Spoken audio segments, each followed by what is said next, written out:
Yes, I am so close to beating her. All I have to do now is one more flame wheel and... Miltank, use milk drink. Wait, what? Are you kidding me? Miltank, use attract. What? Are you f***ing kidding me? Miltank, use rollout. Wait, what?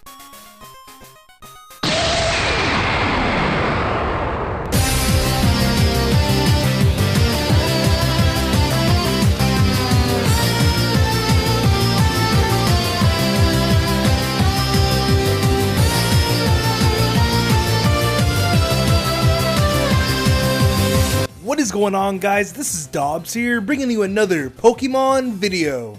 And in this video, I'm going to show you 10 of the hardest Pokemon battles of all time, ranking from difficult to insane.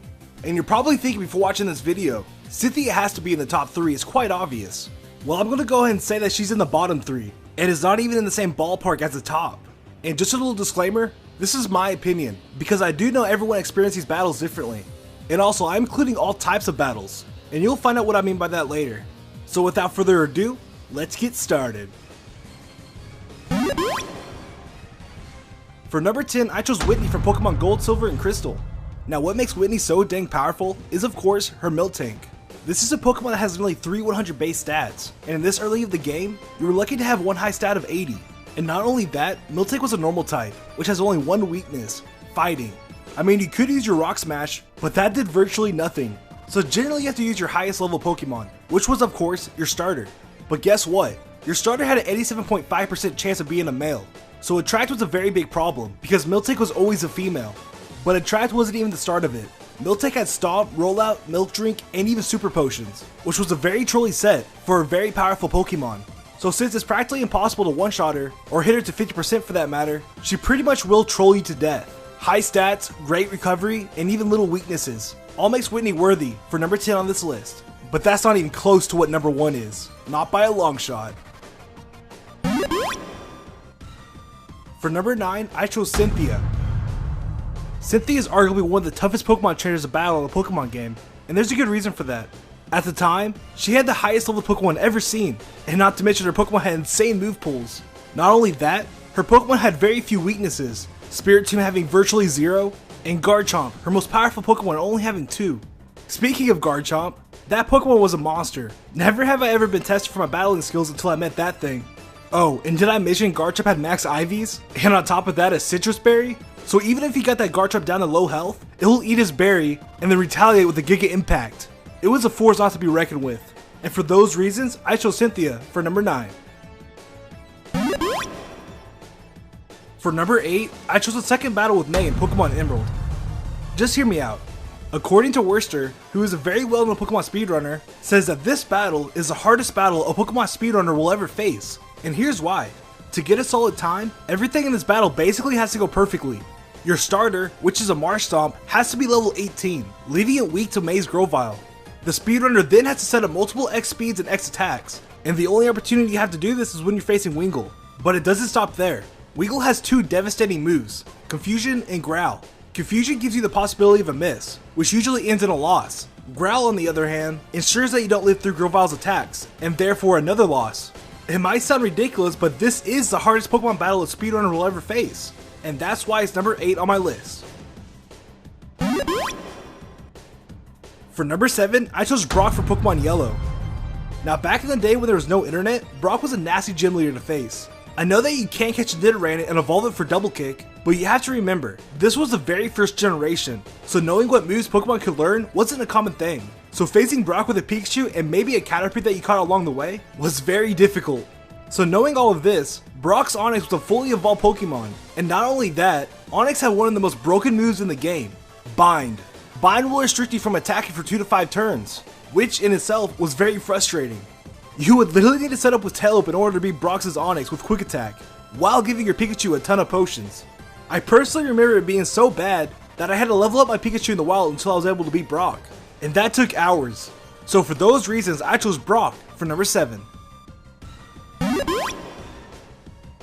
For number 6, I chose Darkrai for Pokemon Mystery Dungeon 2.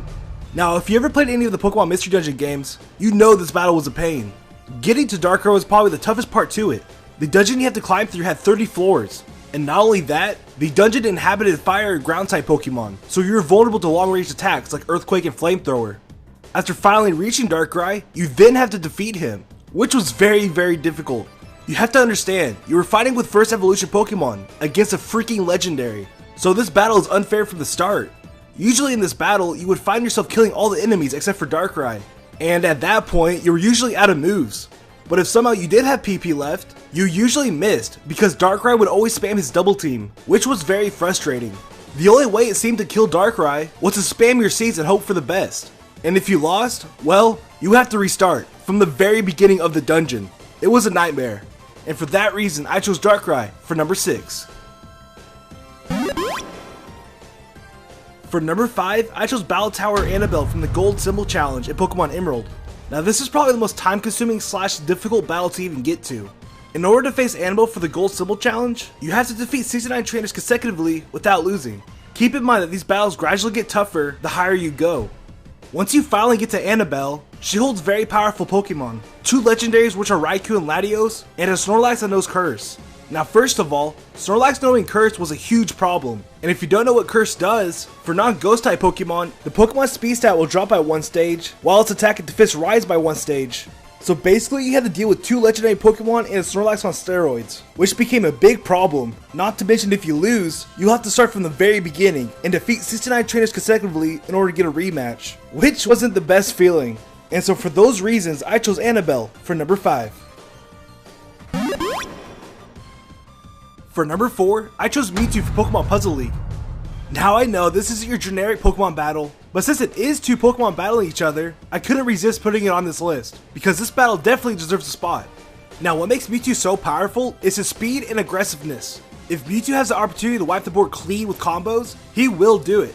According to Cards of the Heart, who is one of the best Pokemon Puzzle League players in the world, says that Mewtwo is notorious for playing mind games while facing him. Here, just watch this clip and listen to the non-stop combos, and you'll know what he means.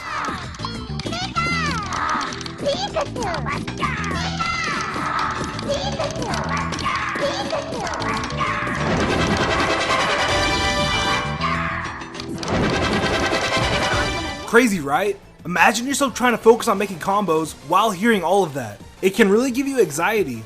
So anyways, the only real way you can defeat Mewtwo is throw an insane amount of combos back, and that takes a lot of skill. Oh, and did I mention if you lose, you have to go back to Gary, who is the second hardest trainer in the game, and defeat him before even getting a rematch? It's pretty brutal. And for those reasons, I chose Mewtwo for number 4. For number 3, I chose Agatha Ultima in Pokemon Yellow. Now you're probably asking yourself, who in the heck is Agatha Ultima? Well, it's a name for a very crazy glitch that, to put it simple, generates a trainer with Pokemon over level 200. This mysterious trainer challenges you with very powerful Pokemon, the Pokemon being Nidoking, Fearow, Ivysaur, Pidgeot, and 2 Magnemites. Oh, and did I mention they are all level 215? Yeah. In order to execute this glitch, you need to battle the 3rd Cube Ball on the Cycling Road. After that, talk to the old man in Viridian City, let him demonstrate how to catch a Pokemon, and then fly to Cinnabar Island. After getting there, just swim up and down the East Coast until you get challenged by a trainer. And then, well, good luck!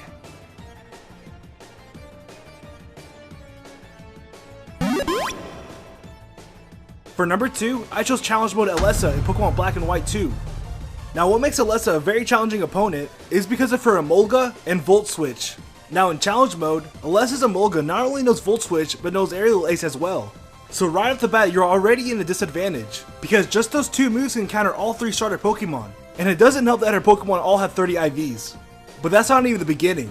During the battle, she constantly uses Volt Switch, so it's very difficult to get the upper hand on her, and not to mention you get paralyzed every other turn, which is extremely annoying.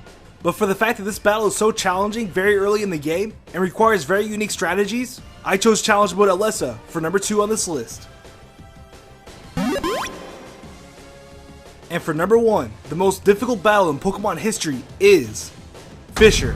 It's a fucking fisherman, and here's why. In Pokemon Stadium 1 in Pika Cup, you're only allowed to use level 15 Pokemon, but there's a catch. The computer you battle against have a 5 level leeway for all their Pokemon. So for an example, they can have a level 20 Pokemon while having 2 level 15s, and that was a huge problem. The percentile gap is incredibly big between level 15 and 20 Pokemon. That's like facing a level 100 Pokemon with a level 75 Pokemon. It is definitely an unfair fight. Now Fisher has very powerful Pokemon. He owns a level 20 Dragonair and a level 20 Alakazam. Now let's start with the Alakazam. If he chooses that Pokemon, you automatically lose, that's it. To put it in perspective, Chansey is the best special wall you will find when renting Pokemon. His Alakazam can 2-hit Chansey, and that's saying a lot. Now let's talk about the Dragonair. You would think that Lapras being an Ice-type Pokemon would be the perfect counter. Not really. Dragonair can outspeed it, takes less than 40 damage from an Ice Beam, and can knock out Lapras in 1 to 2 turns. Not to mention that Dragonair's Wrap will continue to happen so that Lapras can't even get an attack. Now at this point, you're probably asking yourself, how do you beat a powerful Pokemon like this? Well, here's the strategy. You lead with Lapras and hope that he chooses Dragonair for his first Pokemon. Then switch to Raichu, take the Dragon Rage, live with 7 health, and use Thunder Wave. Switch back to Lapras, hope that Fisher's AI doesn't care that Raichu is low health, and uses Ice Beam. Eat the Ice Beam with Lapras, hope that Dragonair gets paralyzed, use Ice Beam on Dragonair, hope that he gets paralyzed again, and then use another Ice Beam to KO him. After defeating Dragonair and his second Pokemon, hope his last Pokemon is Machamp, and hope that he misses Karate Chop 2 times. And then finally finish him off with Raichu with 7 health. And that, my friends, is how you beat the strongest Pokemon trainer of all time. One of the best Pokemon players in the world, Worcester, attempted this battle over 50 times. And guess how many times he won? Twice. Yeah, it's a very ridiculous battle. And that's why I chose Fisher for number 1. So I hope you guys enjoyed the video. Be sure to leave a like if you did, I appreciate it a ton. And big shout out to Worcester and Cards of the Heart. I couldn't have made this video without them, so be sure to check out their YouTube channels down below. And also, if you're enjoying the channel, be sure to subscribe. And if you want to follow me on Twitter for fan interactions, video updates, and other cool stuff, follow me at Ethan Dobbs. And for the question of the day, who is the toughest trainer that you fought, and why? Be sure to let me know down below in the comments. I can't wait to see what you guys have in mind. And I'll see y'all next time. See ya.